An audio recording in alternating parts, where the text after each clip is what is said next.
Mesdames et messieurs, aujourd'hui, je vais vous expliquer beaucoup de choses car de nombreux événements s'accumulent.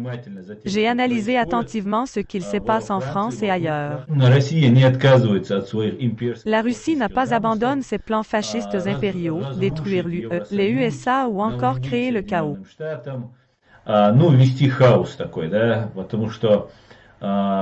Parce que, la Russie le sait bien, dans une bataille directe, elle ne gagnerait pas.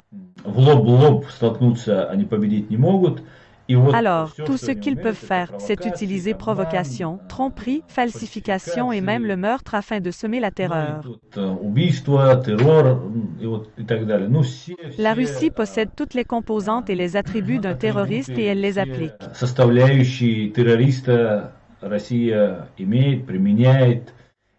Bien que parfois, par souci d'apparence, la Russie crée un contrepoids à cela. Je vais vous raconter comment la Russie a attaqué la France. Aujourd'hui, nous voyons comment, avec une force relativement petite, la Russie a mis la France au bord de la guerre avec le monde musulman.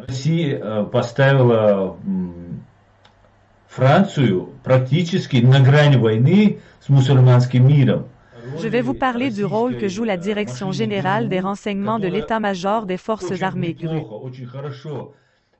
Ils étaient très bien déployés en France, notamment dans le sud, autour de Nice et autres. Ce n'est pas un secret, parmi les Tchétchènes d'Europe cette information a depuis longtemps été diffusée, que des employés du GRU russe y travaillent dans le sud de la France. Le nom et le prénom de Saïd, Magomed Kakiev sont de suite cités. C'est un ennemi de l'État tchétchène ainsi qu'un grand serviteur de la Fédération de Russie. Il a juré de mourir pour elle. Il l'a juré devant Allah de mourir pour la Russie. Bien sûr, il ne croit pas en Allah, puisque la Russie est le seul et principal ennemi des musulmans. Et bien sûr, c'est l'ennemi des Tchétchènes en premier lieu. Poutine est tellement convaincu de tenir les pays européens par la dépendance énergétique qu'au cours d'un sommet avec l'Union européenne, il répond sans embâge à un journaliste français qui l'interpelle sur la Tchétchénie. Given this, don't you think that by trying to eradicate terrorism in Chechnya, you are going to eradicate the civilian population of Chechnya? Если вы хотите совсем уж стать исламским радикалом и готовы пойти на то, чтобы сделать себе обрезание, то я вас приглашаю в Москву. У нас многоконфессиональная страна, у нас есть специалисты и по этому вопросу. И я порекомендую ему сделать эту операцию таким образом, чтобы у вас уже больше ничего не выросло.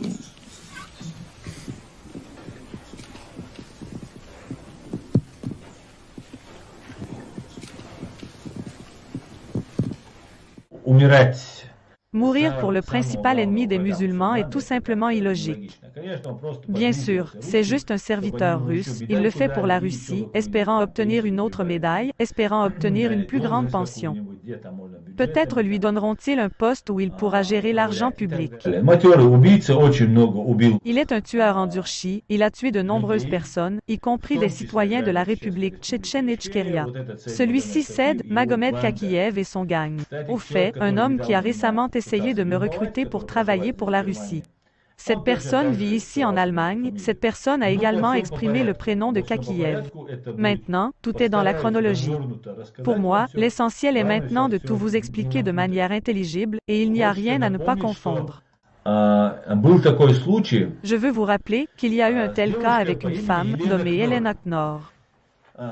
C'est une femme qui est engagée dans divers mouvements de blog, elle m'a écrit sur Facebook.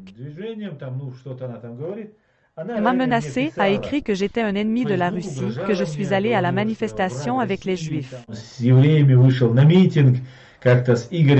Une fois avec Igor Idman, nous étions à l'une des manifestations ukrainiennes. À cause de cela, j'ai été accusé de tous les péchés mortels. Il est possible qu'elle ait des problèmes mentaux et que de telles personnes soient généralement utilisées ou qu'elle déteste simplement les musulmans ou les Tchétchènes ou aux ennemis de la Russie. Je ne sais pas qui elle pense que nous sommes. Elle m'a menacé avec le Kedyrov et a dit qu'il était juste que le Kedyrov nous tuait. Alors, j'ai été informé qu'une provocation était en cours de préparation en Allemagne. Puis, cette femme Elena Knorr a posté une vidéo dans laquelle elle a grondé le prophète. Si vous avez fait attention, il ne gronde pas Dieu, Allah, mais gronde le prophète. Et c'est une séparation intentionnelle. Par exemple, si un athée militant commence à gronder Dieu qui a plusieurs noms et dit qu'il n'y a pas de Dieu et que tous les croyants doivent être exécutés, en conséquence, ce sera l'unification de tous les croyants. Ils diront, pourquoi parlez-vous contre Dieu? Si quelqu'un gronde Allah et son prophète, cela peut être divisé et vous pouvez dire, ce n'est pas mon Dieu, dit un juif, un chrétien ou un autre croyant. Dites, ce n'est pas mon Dieu, cela ne me concerne pas, oui, ce sont des musulmans, ils sont mauvais. Comment c'est fait ici, en Allemagne? Comme le fait Boris Wright-Schuster. Je vais vous montrer ça aussi aujourd'hui, comme Boris Wright-Schuster est l'un des complices du génocide du peuple tchétchène, Alfred Koch, que vit magnifiquement ici, en Allemagne. Je vais vous montrer comment il discute de cette question. Ce sera aussi très intéressant et amusant. Comment Alfred Koch parle de la liberté d'expression en Russie. Donc, l'information est arrivée et le 4 avril, si je ne me trompe pas, Elena Knorr a posté cette vidéo avec une insulte au prophète Muhammad, paix et bénédiction d'Allah soit sur lui. Et une provocation a commencé dans de nombreux groupes de réseaux sociaux. Ils ont préparé les Tchétchènes pour cela. Ce qui vient de se passer en France est une plus grande opération russe. Tout commence avec les Tchétchènes. Les messages qui apparaissent sur les réseaux sociaux sont souvent ambigus. Il est possible qu'au début, vous ne compreniez même pas la vraie signification de ce message. Tout cela est très intelligemment pensé. Et ce n'est pas la première fois, car cette technique a déjà été perfectionnée sur les Tchétchènes, sur les Ukrainiens et sur les Géorgiens. Alors, Elena Knorr a déclaré à propos de la religion, et des messages en langue tchétchène sont apparus sur les réseaux sociaux, principalement en provenance de Tchétchénie. Les messages contenaient des informations selon lesquelles elle aurait offensé le prophète. Et qu'il faut lui couper la tête, lui arracher les yeux, lui couper la langue pour ce qu'elle a dit ainsi à notre prophète.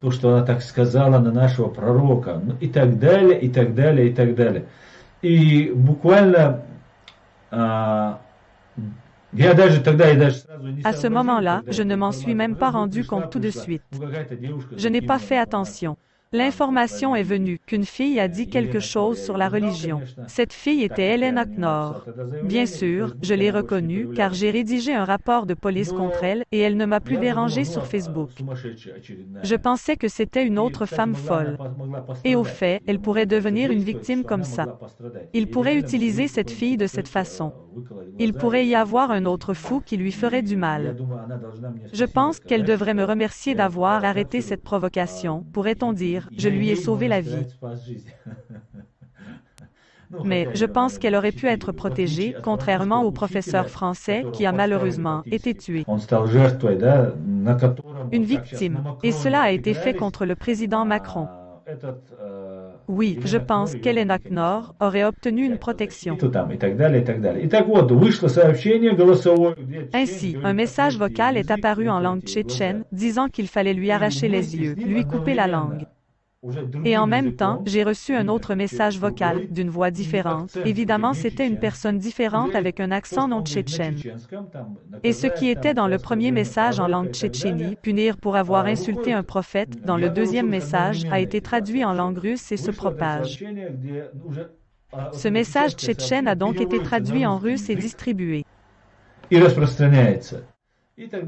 Et puis il n'y avait plus aucun doute que la provocation avait commencé. Ainsi, une menace a été créée, mais grâce à une intervention rapide, cette menace a été neutralisée.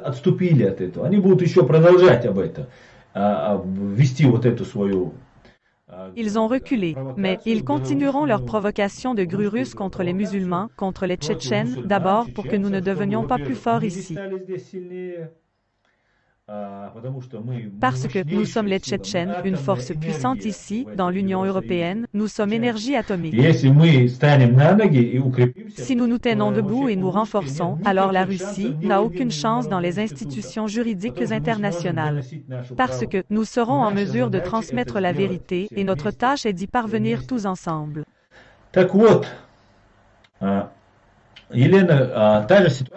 Donc, cette situation s'est produite le 7 avril 2020. Nous avons publié des informations de contrepoids et nous avons réussi à arrêter la provocation. Mais, malheureusement, nous n'avons pas pu neutraliser la menace dans ce cas. Fin de la première partie.